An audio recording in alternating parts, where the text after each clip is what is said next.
Salut et bienvenue à toi. Le but de cette vidéo, c'est pour encourager tous ceux qui ont fait la formation ou tous ceux qui veulent se former et qui n'ont pas la possibilité d'avoir le matériel ou les géniteurs.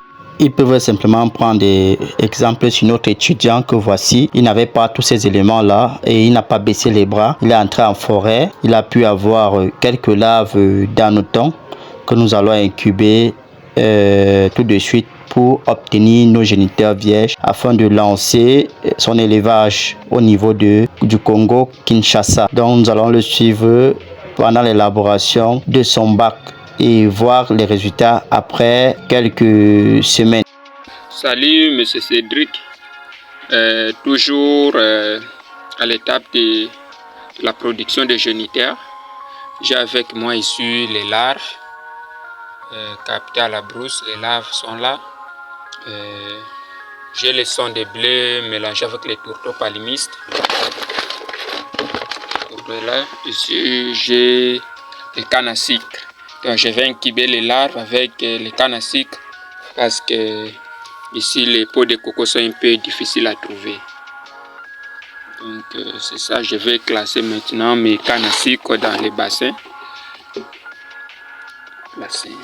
Là, il est en train d'appliquer ce qu'on a vu pendant la formation théorique. Et nous sommes en train de le suivre pour qu'il ne puisse pas faire une erreur. Vous voyez un peu comment ça se passe. Parce qu'il y a beaucoup qui vont seulement regarder les vidéos que l'on propose sur YouTube, mais ils n'ont pas de suivi. Donc du coup, quand ils expérimentent aussi, comme ils voient sur la vidéo, ils n'ont pas le résultat que nous on a. Parce que derrière ceci, il y a un suivi qui se fait. Il y a des instructions qui sont faites et des corrections qu'on apporte pour que l'étudiant puisse ici réussir ce qu'il est en train de vouloir entreprendre. Donc s'il vous plaît, il y a beaucoup qui vont se lancer en dépensant des grosses sommes parce qu'il y a déjà eu beaucoup de personnes qui viennent se plaindre qu'ils ont eu des personnes qui sont venues pour les former et qui ne les ont pas suivis par la suite et du coup ils ont dépensé des sommes énormes. Chez nous, nous ne dépensons pas des sommes énormes pour lancer le projet. Nous allons de 5 bacs pour plus de bacs. Et c'est avec plusieurs types d'aliments. Ici, pour permettre à l'étudiant d'abord de maîtriser l'aliment, de maîtriser les techniques avec chaque type d'aliment et de maîtriser la production de ces deux types de laves que nous parlons dans nos vidéos, soit les laves de consommation, soit les laves de transformation.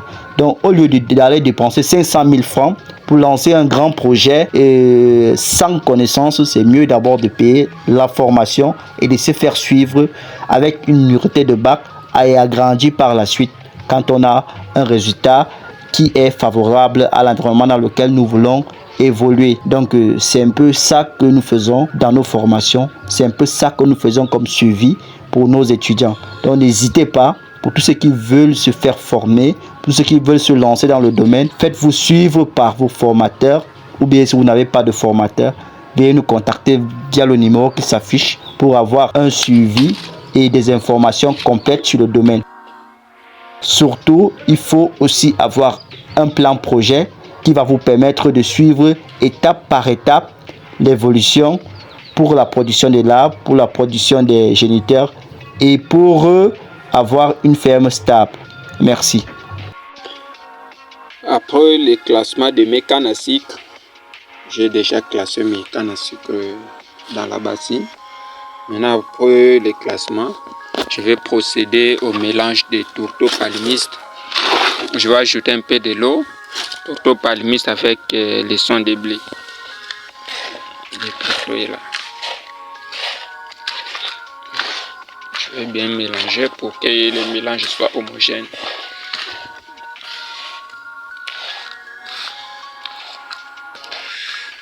Et par ici, j'ajoute un peu de l'eau.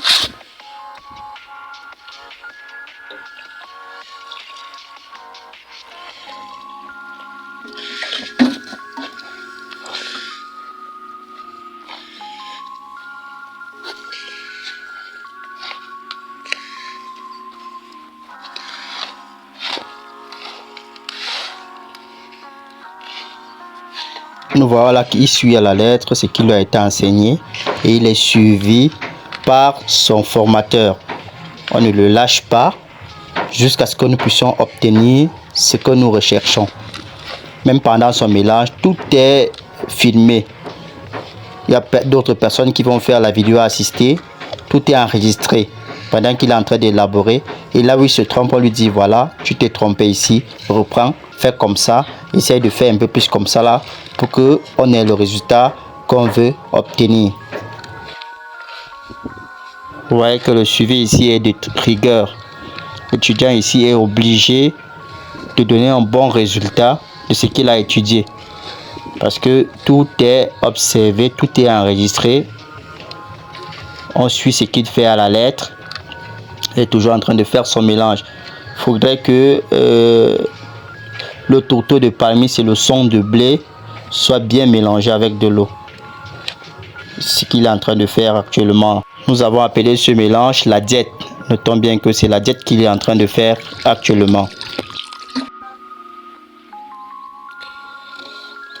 Maintenant, je viens de terminer le mélange de son que j'ai fait avec les tourteaux palmistes. J'ai bien mélangé avec de l'eau. Maintenant, je passe à l'étape suivante, que de mettre les laves dans le bassin d'incubation. Mes cannes à sucre sont déjà bien préparées, sont déjà bien classées. Alors, je vais ajouter les laves.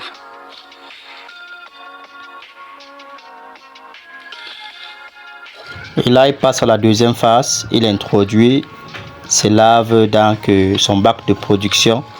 Il les laisse infiltrer dans le bac avant de recouvrir le tout avec la diète. Si ça avait été des laves qu'on avait retirées d'un ancien substrat, on aurait d'abord mis l'ancien substrat en bas. Mais ici, on n'a pas mis cela parce que c'est la diète que nous avons élaborée pour l'incubation. Donc, on laisse les larves s'intégrer dans le bac. Après, nous allons recouvrir notre bac d'incubation avec la diète qui est un mélange tourteau de palmiste son de blé, son de blé. Ici, l'objectif c'est d'obtenir nos géniteurs vierges pour lancer notre projet. D'abord, nous allons lancer nos 5 bacs tests avec ces géniteurs et par la suite trouver déjà l'aliment qui va convenir le mieux avec l'environnement dans lequel nous voulons évoluer. Tous nos étudiants connaissent déjà le plan projet et savent étape par étape ce qu'il y a lieu de faire pour pouvoir avoir une stabilité au niveau des fermes et pour commencer à rentabiliser avec la production des larves, la production des cocons et la production des géniteurs. C'est tout un processus que nous suivons avant la commercialisation. Donc, lui, il est qu'à la deuxième phase du processus. Nous ne courons pas. Nous allons étape par étape pour obtenir des résultats meilleurs et pour avoir de la rentabilité en toutes les saisons. Ok, après avoir tapissé le dessus comme il était en train de le faire, nous allons voir les résultats qu'il a obtenus. Après ces 2 semaines d'incubation, il aura ses premiers cocons. Il fait ce qu'on appelle le dépouillement des cocons. Par la suite, regardons un peu son dépouillement des cocons après 2 semaines. Salut, monsieur Cédric Carmen. C'est Enoch Idimbu. Je vous fais cette vidéo depuis le Congo-Kinshasa. Je suis votre étudiant de la Divine Entreprise. Voilà. J'avais incubé ma bassine 2 semaines et 2 jours. Maintenant, voici ce que je trouve comme résultat.